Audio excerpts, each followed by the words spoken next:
Oke teman-teman, ini yang saya tunjukkan di awal bahwa di sini nanti akan ada per ya. Saya fokuskan dulu. Nah ini ada apa? Baut, murbaut. Udah lewatnya sini. Dia tembusnya dari bawah sini. Dari bawah ini lubang besar dan ini lubangnya pas. Jadi dia kuat ini nanti kalau saya rapatkan. Ini belum minta rapatin, nanti dikasih per di sini soalnya. Ini masih bisa dilepas nih. Ini masih bisa dirapatkan nanti. Kasih per. Nah, pernya ini saya bingung beli di mana karena di Papua ini susah sekali ya cari barang-barang seperti itu. Ini aja kemarin rail slide-nya untuk ini meja ini aja beli di Jawa kemarin. Saya kirim pakai kapal, kebetulan ada orderan tinta sekalian pakai kapal. Ini sekalian nitip di orderan tinta. Jadi saya pernya bingung mau cari di mana ini nanti. Terus sama ini ya. Ini nanti kan bawahnya dikasih karet juga. Saya juga bingung di sini karet pakai karet apa. Sumpah di Jayapura Papua ini susah sekali cari barang-barang kebutuhan yang gimana ya, kita eksperimen membuat apa itu susah. Harus benar-benar apa ya, pemikiran matang-matang nanti diganti apa gitu. Cobalah nanti cari-cari solusi lah untuk ininya bawahnya. Kalau dulu sih saya menggunakan ini double tip yang tebal ya. Kalau zaman dulu tahun 2016 pakai double tip yang tebal. Tapi itu nanti efek lemnya harus dihilangkan. Kalau dulu sih menggunakan bensin juga saya gosok-gosok supaya lemnya agak hilang. Bisa juga itu solusinya, cuman coba nanti kita cari alternatif yang lebih baik kalau memang ada ya. Kalau nggak ada ya terpaksa harus menggunakan double tip lagi yang tebal. Namanya double foam. Nanti di sini teman-teman. Nanti tampil di sini. Ya, sudah sejajar, sudah bagus sekali. Ininya penariknya di sebelah kiri, bukan di tengah-tengah, karena kita ambil dari pertengahan antara ini engsel pintu sama pirnya. Jadi tengah-tengahnya di sini. Kita ambil di sini supaya kuat. Oke, lanjut lagi nanti. Setelah saya pikir-pikir di sini bautnya ini dan untuk pengungkitnya itu pernya terlalu rendah ya, terlalu kecil pernya. Mungkin nanti saya rubah lagi ke sini. Karena ini project kedua saya yang sudah lama sekali, 2016, jadi banyak sekali perubahan di sini. Sini mungkin nanti ini murbautnya ini saya pindah di sini dan pernya lebih panjang nanti. Mudah-mudahan lebih oke di sini nanti di lem. Terus nanti di sini saya kasih penghalang atau stopper supaya pengungkitnya tidak geser kemana-mana. Oke, ini tak bongkar dulu.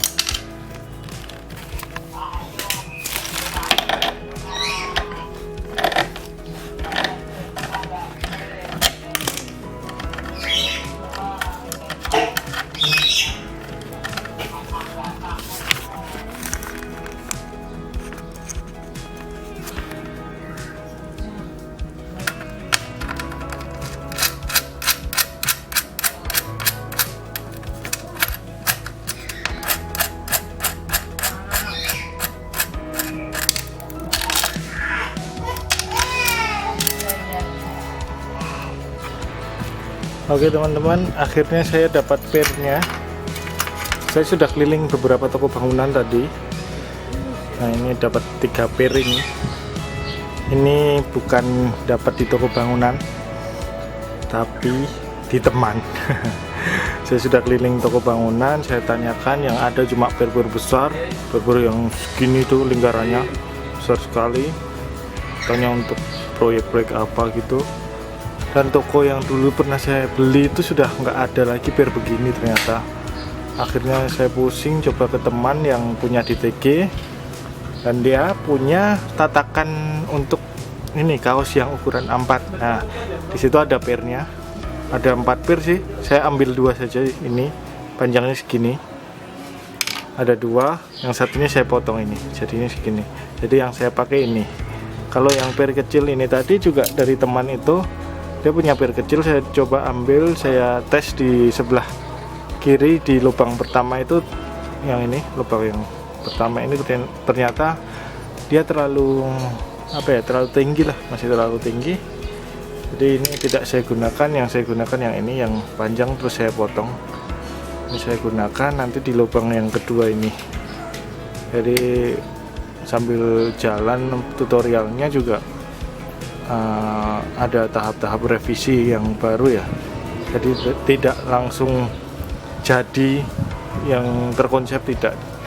Jadi saya sambil jalan sambil mikirkan ini bagaimana, kurang apa, karena beda sekali dengan konsep yang dulu ya. Kalau dulu sih bukan untuk komersil, kalau dulu saya bikin itu untuk diri sendiri, jadi beda. Dulu lebih jelek dari ini. Pokoknya ini saya pikirkan matang-matang supaya bisa untuk dijual, karena ini sudah ada yang pesen, teman saya sudah menanyakan terus kapan jadinya. Oke, kita lanjut untuk memasang springnya dan memasang ini sekalian aja dipasang. Oke, nanti tinggal carikan bawahnya ini. Oke, kita akan pasang ini dulu ya.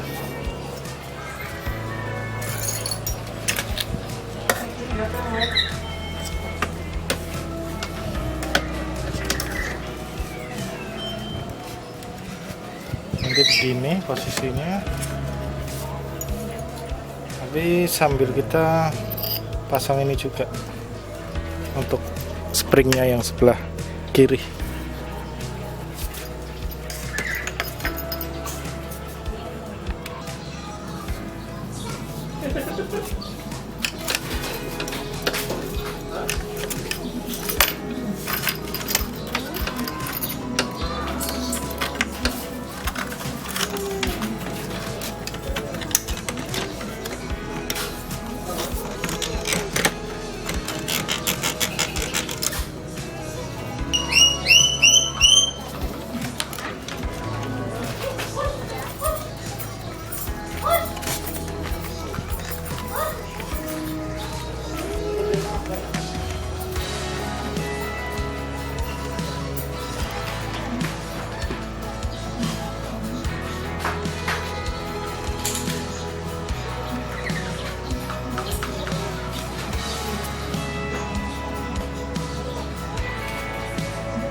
Oke teman-teman, ini tak kasih penyangga 2 kanan kiri supaya ini tidak geser kanan kiri tadi.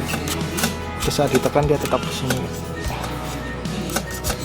Di dudukan pirnya nanti saya lem juga ini biar lebih pasti aman.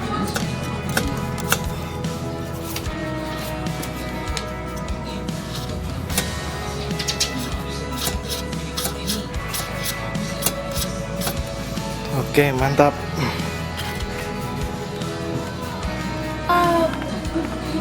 Ini saya kasih mur di atasnya ya. Jadi tujuannya ini untuk mengatur tekanannya dari roll besinya ke tatakan atau besi panjangnya ini, aluminium panjang, sorry. Ini nanti bisa diatur tekanannya lewat sini. Tapi ngaturnya ini nanti setelah aluminium panjangnya ini bawahnya di sini itu dikasih karet atau apa semacam apa ya untuk jalannya supaya dia keset tidak licin ya.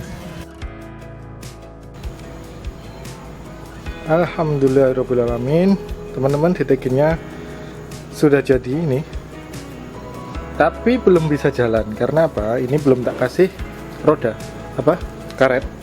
Bawahnya belum tak kasih karet, sama sensornya masih tak pasang di sini, belum tak tempatkan sesuai. Tapi ini sudah benar-benar jadi, bisa dinyalakan. Saya coba nyalakan ya. Oke, bismillahirrahmanirrahim. Nyalakan.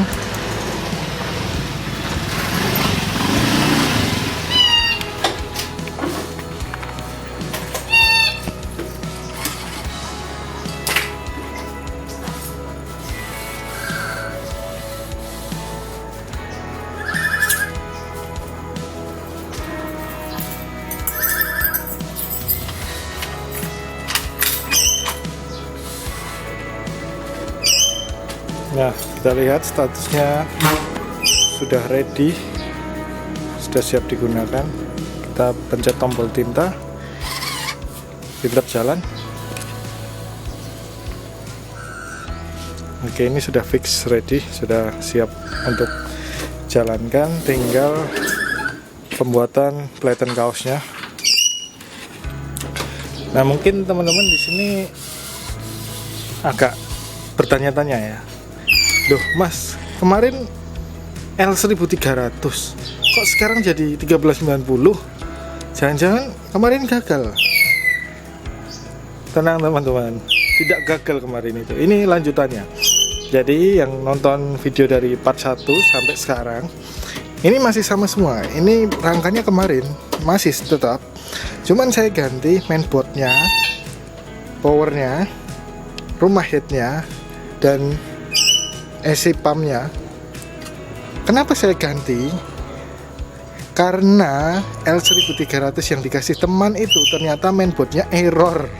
Setelah saya coba semua, saya nyalakan, dia ngeblink di kertasnya, tapi saya cari kerusakannya belum ketemu. Daripada nanti lama, kebetulan saya ada printer bekas 1390 ini sudah tak lepas carry unitnya, dan pompanya saya punya juga ready barangnya. Jadi saya gantikan di situ. Ini mainboardnya ini juga rusak, dan saya punya stok mainboard sama power supply. Daripada servis mainboardnya L1300 terlalu lama dan memusingkan lagi, mending saya gantilah ini carry unitnya.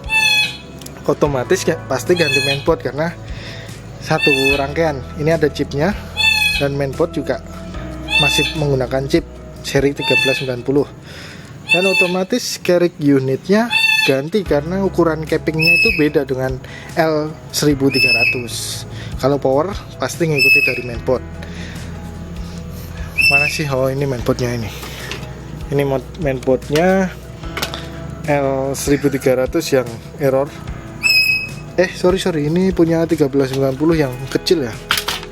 1390 itu ya. Hampir sama mainboardnya ukurannya nih. Nah ini. 1300, warnanya hijaunya agak hijau-hijau pudar. Ini saya perkirakan error di EEPROM-nya karena ini bekas juga, pemberian teman juga. Jadi mau lanjut itu mungkin terlalu lama juga untuk pembuatan DTG. Mending langkah itu saya ganti. Ini saya ada mainpot, ini juga sudah tak coba 1390, tapi ini minta reset. Langsung saya ganti lagi mainpot yang benar-benar clear tanpa hambatan.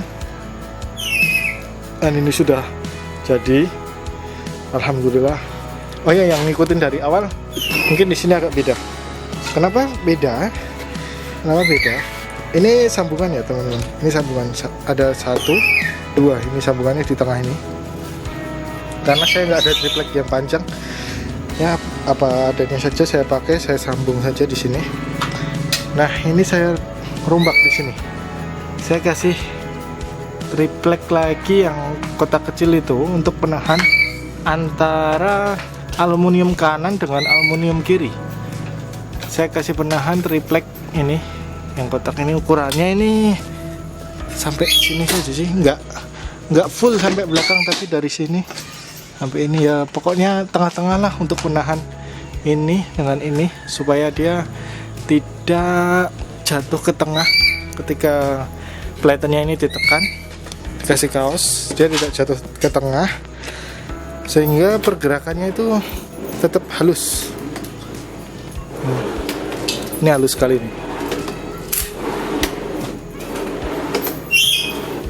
Sedangkan kemarin yang tanpa penghambat di tengah sini, ini tanpa penahan dua aluminium ya, tanpa penahan di tengah ini, dia kurang halus dia karena tertekan di tengah sini, tertekan melengkung lah, ibaratnya kayak besi panjang ditekan itu kan melengkung. Jadi ini aluminiumnya itu agak mencong ke kanan, yang kiri ini, yang kanan ini mencong ke kiri gitu. Makanya saya tahan ini.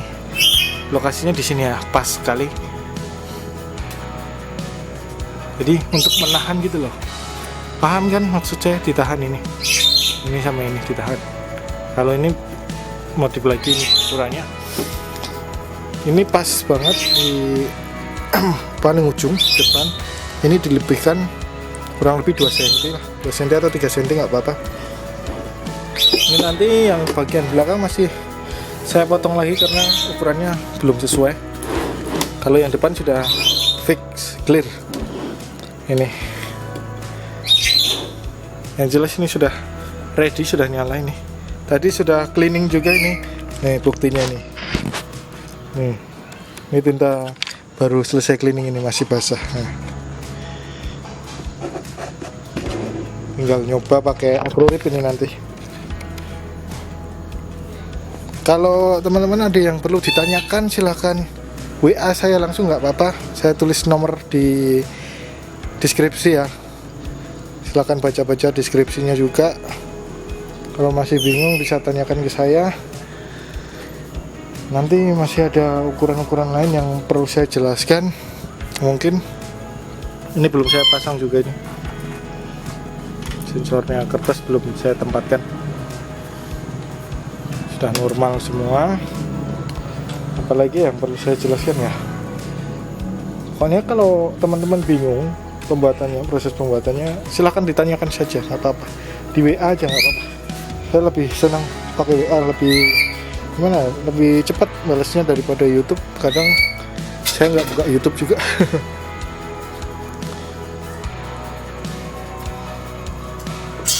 Nanti kalau sudah benar-benar jadi, sudah bisa dipakai, itu baru saya tutup ini samping kiri kanan, saya tutup semua karena ini masih harus nyeting lagi untuk maju mundurnya supaya dia presisi.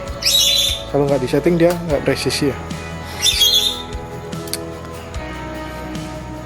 Oke, mungkin cukup itu dulu video part ini yang bisa saya sampaikan. Nanti soal ukuran tanyakan saja lah, saya bingung mau ngomong apa juga. Oke, makasih. Assalamualaikum warahmatullahi wabarakatuh.